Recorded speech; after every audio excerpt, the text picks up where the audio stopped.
एक बेटी की कहानी। कोई भी लड़की की सुंदरता उसके चेहरे से ज़्यादा दिल की होती है।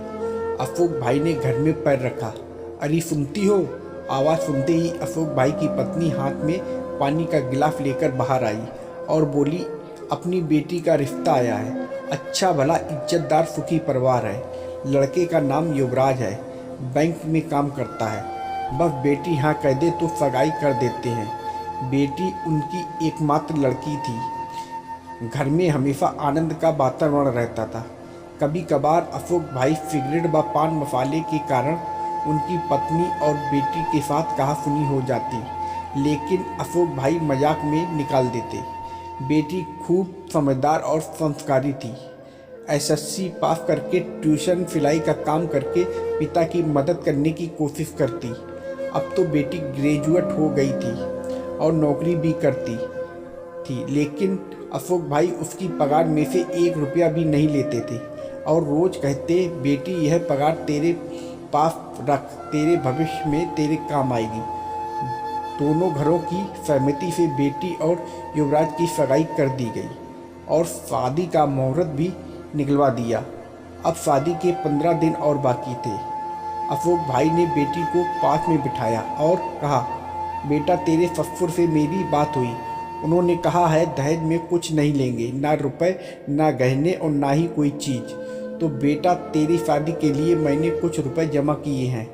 यह 2 लाख रुपए मैंने तुझे देता हूँ, तेरे भविष्य में काम आएंगे। तू तेरे खाते में जमा करवा देना। ओके पापा। बेटी ने छोटा सा जवाब देकर अपने रूम में चली गई। समय को जाते कहाँ देर लगती है। शुभ दिन बारात आंगन में आई। पंडित जी ने चंकरी में विवाह विधि शुरू की। फेरे फिरने का समय आया।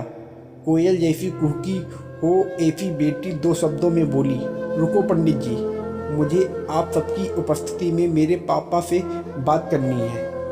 पापा, आपने मुझे लाड़ प्यार से बड़ा किया, पढ़ाया लिखाया, खूब प्रेम दिया। इसका कर तो नहीं चुका सकती, लेकिन युवराज और मेरे ससुर जी की सहमति से आपने दिया 2 लाख रुपए का चेक मैं वापस देती हूँ। इन रुपयों से मेरी शादी के लिए हुए उधार वापस दे देना और दूसरा चेक 3 लाख रुपए जो मैंने अपनी पगार से बचत की है, जब आप रिटायर होंगे तब आपके काम आएंगे। मैं नहीं चाहती कि आपको बुढ़ापे में आपको किसी के आगे हाथ फैलाना पड़े। अगर मैं आपका लड़का होता तब भी इतना तो करता ना। वहाँ पर सभी की नज़र बेटी पर थी। पापा, अब मैं आपसे जो दहेज में मांगूँ वो दोगे?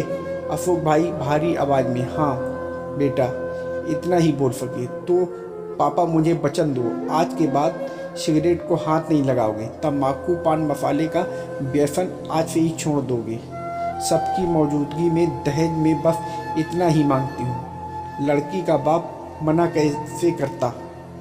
शादी में लड़की की विदाई के समय कन्या पक्ष को रोते देखा होगा, लेकिन आज तो बारातियों की आंखों में आंसू की धारा निकल चुकी थी। मैं दूर से उस बेटी को लक्ष्मी रूप में देख रहा था। रुपए का लिफाफा मैं अपनी जेब से नहीं निकाल पा रहा था। साक्षात लक्ष्मी को मैं कैसे लक्ष्मी दूं? लेकिन एक सवाल मेरे मन में जरूर उठा, भ्रूण हत्या करने वाले लोगों को इस जैसी लक्ष्मी मिलेगी क्या?